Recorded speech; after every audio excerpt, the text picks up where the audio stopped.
Misteri penampakan prajurit Majapahit di Alas Mantingan. Legenda tentang prajurit Majapahit yang gentayangan di Alas Mantingan Ngawi, Jawa Timur, adalah salah satu kisah paling menyeramkan dan sering dibicarakan oleh masyarakat sekitar. Kisah ini bermula dari sejarah masa lalu, ketika Majapahit mengalami pertempuran sengit melawan Kesultanan Demak di kawasan hutan Mantingan. Konon, perang besar yang melibatkan pasukan Majapahit yang setia kepada Raja Brawijaya V, melawan pasukan Raden Patah dari Demak berakhir dengan banyaknya prajurit yang gugur. Diakini, para prajurit yang tewas dalam pertempuran ini arwahnya tidak tenang, dan mereka tetap berada di tempat tersebut, menjadi penunggu gaib Alas Mantingan. Menurut cerita, salah satu pengalaman mistis yang terkenal terjadi pada seorang sopir truk yang harus melewati Alas Mantingan pada malam hari. Saat itu jalanan hening dan gelap, hanya ditemani sorot lampu truk yang menerangi jalan berliku di antara pepohonan lebat.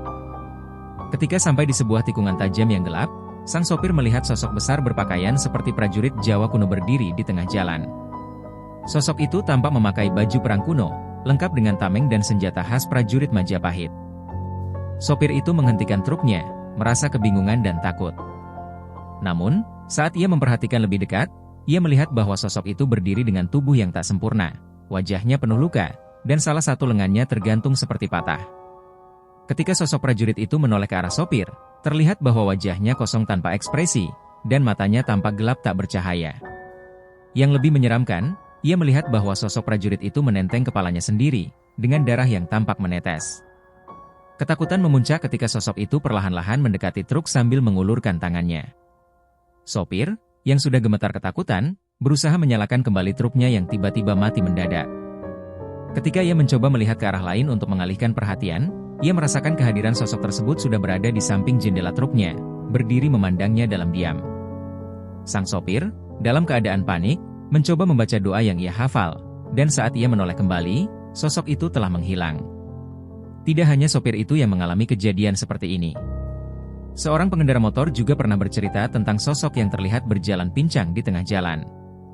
Pengendara ini awalnya mengira ia melihat orang biasa, tapi saat ia mendekati sosok tersebut, ia melihat bekas luka besar di dada sosok tersebut, seolah-olah ia telah terkena senjata tajam. Dengan rasa penasaran yang bercampur ketakutan, pengendara itu memperlambat motor untuk melihat lebih jelas, namun tiba-tiba sosok itu menghilang tepat di depannya. Saat kembali ke kampung, pengendara ini menceritakan pengalamannya kepada warga sekitar dan diberitahu bahwa sosok tersebut kemungkinan adalah arwah prajurit Majapahit yang tak tenang dan gentayangan di Alas Mantingan. Menurut kepercayaan masyarakat, arwah prajurit-prajurit ini terjebak di dunia manusia karena perasaan dendam yang belum selesai akibat kekalahan yang mereka alami dalam pertempuran. Dikatakan bahwa prajurit Majapahit yang gentayangan di Alas Mantingan muncul dengan wajah penuh penderitaan dan luka-luka. Banyak yang mengaku melihat sosok-sosok prajurit ini berjalan pincang, sebagian dari mereka membawa senjata tradisional seperti keris atau tombak, sementara sebagian lainnya terlihat menunduk dan memegang dada mereka yang berlubang. Menurut beberapa orang yang memiliki kemampuan melihat, penampakan ini seringkali disertai dengan aroma darah atau bau anyir yang mendadak tercium di udara. Salah satu kepercayaan lokal mengatakan bahwa ketika seseorang melihat penampakan prajurit ini, sebaiknya orang tersebut tidak langsung menatap mata sosok itu, karena arwah prajurit tersebut masih menyimpan dendam dan rasa marah yang belum terlepas. Bagi mereka yang tanpa sengaja menatap langsung, dipercaya akan mengalami mimpi buruk atau gangguan dari makhluk halus selama beberapa hari. Masyarakat sekitar Alas Mantingan seringkali mengadakan ritual sederhana atau memberikan sesajen di titik-titik tertentu di hutan sebagai penghormatan dan permohonan agar arwah-arwah yang gentayangan ini tenang dan tidak mengganggu orang-orang yang melintas. Ritual ini biasanya dilakukan pada malam-malam tertentu, seperti pada malam Selasa Kliwon atau Jumat Kliwon, saat dipercaya bahwa aktivitas gaib di Alas Mantingan sedang memuncak. Cerita-cerita ini terus hidup dan diwariskan dari generasi ke generasi, membuat Alas Mantingan tetap dikenal sebagai tempat penuh misteri dan aura mistis yang sulit diabaikan.